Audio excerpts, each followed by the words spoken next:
సార్లు చెప్తే చదవలేదు. కాబట్టి మీ అమ్మా నాన్నల యొక్క బాధలను తెలుసుకొని మీరు చదవాలి. మీ నాన్న వరి వేశాడు, ముంచింది, వడ్లు వచ్చాయి, కోసాడు, అక్కడ పెట్టి పంజా కొట్టాడు. పంజా కొట్టడం తెలుసా మీకు? పంజా కొట్టడం అంటే తెలుసా? మీకు తెలుసా అన్న? పంజా కొట్టడం తెలుసా? తెలుసా? ఒక బండి ఉంటుంది కదా, బండి మీద అక్కడ పెట్టి ఆ వరి కోసినప్పుడు దాన్ని కట్టలు కట్టి వాటి మీద దాన్ని పంజా కొట్టుకోడు. బంతి కొట్టడు తెలుసా?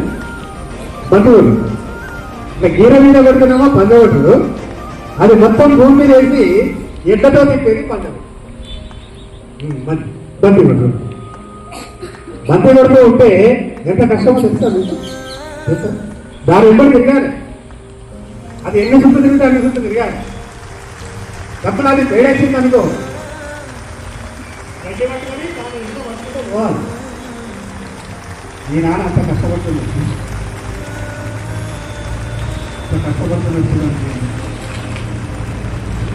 అట్లా కొట్టి దాన్ని కుప్ప చేశాడు.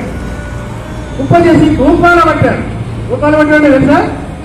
ఆ బండి ఎక్కి బండి మీద సాటలో పోసి వేస్తాడు. గాలి రాకుంటే సాటతో ఇసుకుంటా చేసేది. ఇక తెల్లారి తీసుకుపోదాం మా ఇంటికి వడ్లు కొని ఆడమంటే ఆ రోజు వర్షం వచ్చి వడ్లు తడిస్తే ఈ నాన్న ఎంత బాధపడతాడు, ఎంత పొగిడిపోతాడో చూడు. చేసిన కష్టం అంతా నీళ్ళ పాలైంది కదా అని నీ నాన్న నీకు తెలియకుండా అక్కడే కూర్చొని ఏడుస్తాడు. ఇంటికొచ్చి ఏడిస్తే నువ్వు బాధపడతావని, నా బిడ్డ చూస్తే బాధపడి ఎక్కడ మనసు చలించిపోతుందో అని చెప్పి అక్కడే కూర్చొని ఏడ్చి మళ్ళీ నీకు తెలియకుండా కళ్ళ నీళ్లు తుడుచుకొని వచ్చి నీ నాన్న నవ్వుతో పలకరిస్తున్నాడు. ఎంత దయాహీనమైన బ్రతుకు మన నాన్న. మరి అలాంటి నాన్నలకు ఇచ్చే భారత ఒక 6 నెలలు కష్టపడి పంట చేతికి రాకుంటే నాన్న అంత బాధపడితే నిన్ను 5వ తరగతిలో ఇక్కడ పెట్టి 10వ తరగతి దాకా నిన్ను రోజు నెలకోసారి వచ్చుకుంటూ నీ క్షేమాలు తెలుసుకుంటూ బస్సు దొరకకపోయినా బస్సు వచ్చేదాకా ఆగి ఎండలో నడిచి వచ్చి ఇక్కడ మేము మా రూల్స్ మేము పాటించాలి. గేటేస్తాం ఆయన బయట.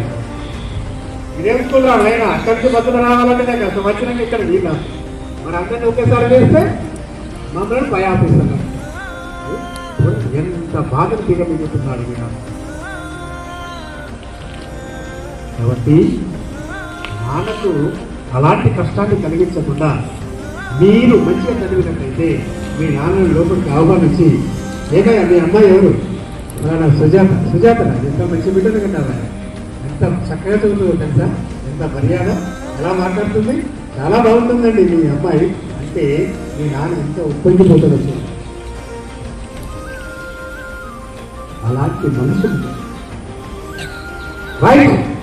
చదువు లేని ఎప్పుడైనా వస్తూ ఉంటుంది, క్రమశిక్షణ ఉండాలి, నాన్నకు మంచి పేరు తేవాలి, నాన్న అడుగు జాడల్లో నడవాలి, నాన్న చెప్పిన విషయాలు వినాలి. 3 విషయాలలో బాగా గుర్తుపెట్టుకోండి. అమ్మానికి ఏమి తెలియదు అని ఎప్పుడు అనొద్దు.